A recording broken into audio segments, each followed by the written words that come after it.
Okay, so let's talk a little bit about why it might benefit you to condition your dog to be comfortable entering and spending time in a crate.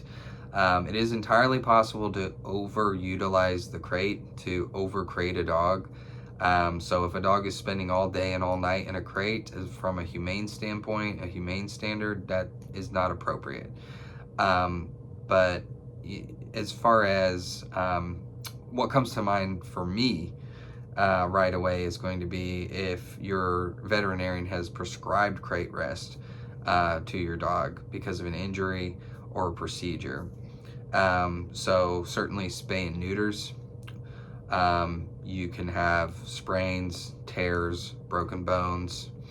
You could have you could be unfortunate enough to have a foreign body surgery. Your dog has to have a foreign body surgery. I can't say that I've never been there. You could have a heartworm positive dog.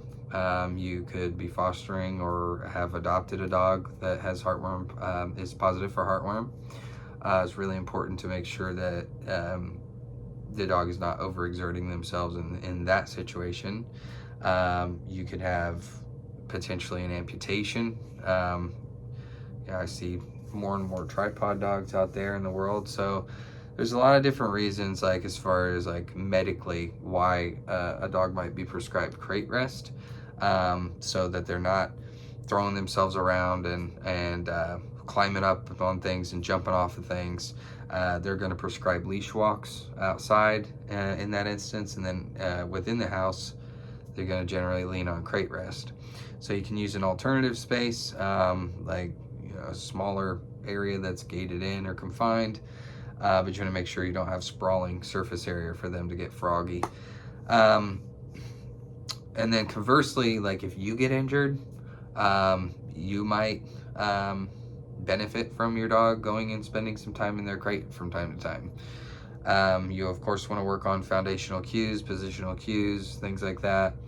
And reinforcing what we call 4 on the floor. Invitation only if they're going to be on the couch. If you're recuperating and your dog jumps up on you on the couch, things like that. But from time to time they can spend some time in their crate. Sorry, I was running out of battery power. And then visitors in the home, whether it's your dog being overly excited and aroused, or if they are presenting more reactivity coded behaviors towards your guests, then you could potentially utilize the crate for that. Mitigation and management is huge. So especially with dogs that are exhibiting reactivity, you want to CYA. You want to make sure that you don't have to deal with liability. So this is an option. You want to make sure that the dog has something to work on while they're in there, something preferably with longevity that they're interested in, and that'll take a while for them to lick clean or whittle down or whatever the situation is. So, and then I've talked about this in another video, but when you're, some ground rules is going to be like, don't force your dog to go in the crate physically. Don't pull them in there, don't push them in there, don't drag them in there, don't get behind them and box them in and make them go in there and thrust them in there. You want to make it as consensual as possible, so treat lures, whatever. If you're building this space up as a rewarding place to be in, you can practice building up to that by just leaving things in there for them to find. Just wander into their crate and be like, whoa, cool, here's a snack. A bowl would probably be the best thing, because generally they're not going to grab it by the rim and remove it. If you leave a Kong in there, if the dog can just grab the Kong and remove it and go lay on the couch, they're going to do that a good amount of the time rather than remaining in the crate.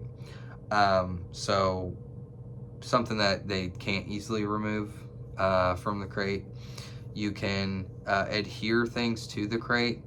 One of my go-tos is a licky mat, and then a carabiner through the hole of a licky mat, and then you just clip that onto the inside of the crate. So I digress as usual. So injuries, procedures, visitors. If there's some kind of, like, if the weather's bad and you have to, like, go in a certain room or go in the basement or whatever, keep your dog calm, and not have them milling around or like close to the windows or whatever. They don't have any context for that. That's an option there too. So just a couple, like, off the top of my head. But no experience with a crate, no prior experience with a crate is objectively better than poor experience with a crate. So not to worry if you haven't crated your dog before. You've got way more damage control to do if you have if the crate has been poisoned, if the dog has an aversion to the crate. That's why a lot of people don't utilize the crate, is they've tried it, the dog has had a poor experience with the crate, and then the dog is just free roaming in the house because there's too much stress and distress involved with being in the crate. But there are situations where